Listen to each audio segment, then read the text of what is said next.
Di video ini, aku akan membagikan info tentang daging, khususnya daging sapi, ayam, dan ikan.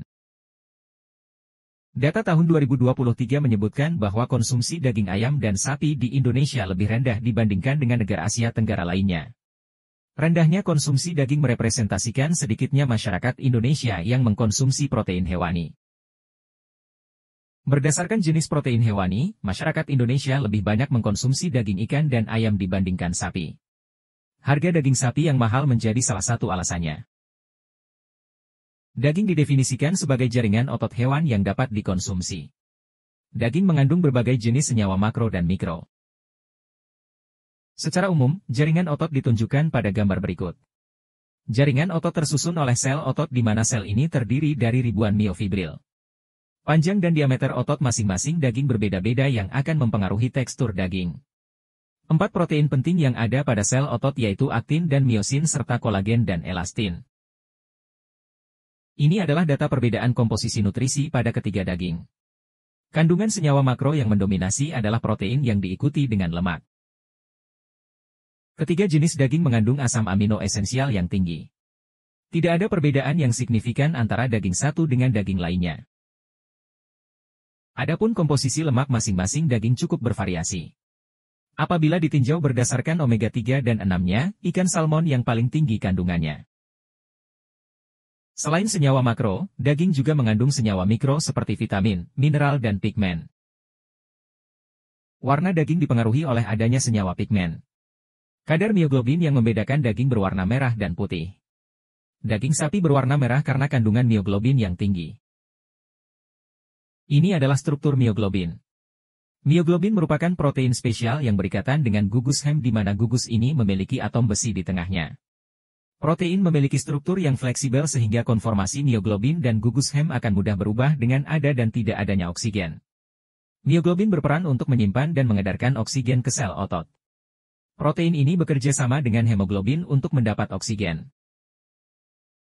Warna daging dapat mengalami perubahan dari waktu ke waktu. Daging sapi segar berwarna merah pada bagian luarnya yang menandakan mioglobin berikatan dengan oksigen. Akan tetapi, bagian dalam daging yang tidak terkena oksigen akan berwarna ungu. Lama-kelamaan, daging akan berubah warna menjadi coklat. Perubahan ini disebabkan karena oksidasi besi 2 menjadi besi 3, di mana besi yang teroksidasi tidak dapat berikatan dengan oksigen. Berdasarkan studi ekotropologi dan nutrisi, daging ikan dikategorikan sebagai daging putih, meskipun daging ikan warnanya beragam bergantung jenisnya. Struktur daging ikan berbeda dari daging lainnya di mana daging ikan terdiri dari blok-blok otot atau disebut miotom yang dipisahkan oleh jaringan tipis yang disebut miokomata. Ikan memiliki otot yang lebih pendek dan jaringan yang sedikit dibandingkan daging lain, oleh karenanya, tekstur daging ikan lebih lembut. Proses pemasakan bertujuan untuk mendenaturasi protein dan melelehkan lemak sehingga daging lebih mudah dan enak untuk dikonsumsi. Suhu untuk mendenaturasi protein berkisar 50 hingga 70 derajat Celcius. Pemasakan berpotensi mengurangi nutrisi bergantung dari metode memasaknya. Perkembangan teknologi beberapa tahun ini memunculkan berbagai macam inovasi di bidang pangan, salah satunya adalah grown lab meat atau pembuatan daging di dalam laboratorium. Stem cell atau sel punca diambil dari hewan hidup dan ditumbuhkan dalam sebuah bioreaktor dengan lingkungan dan nutrisi yang terkontrol, serta bebas dari kontaminasi sehingga sel dapat berkembang menjadi bagian tertentu.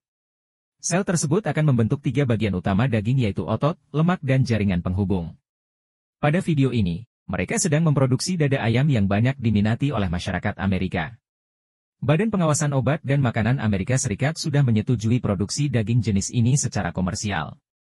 Kelebihan dari teknologi ini adalah mengurangi waktu produksi di mana waktu produksinya hanya 2 minggu, sedangkan daging sapi perlu waktu 2 tahun untuk mendapatkan dagingnya. Selain Amerika, Singapura telah menyetujui produk ini untuk dipasarkan, namun beberapa negara lain menolaknya. Terlepas dari kontroversi status kehalalannya, apakah kalian penasaran untuk mencobanya?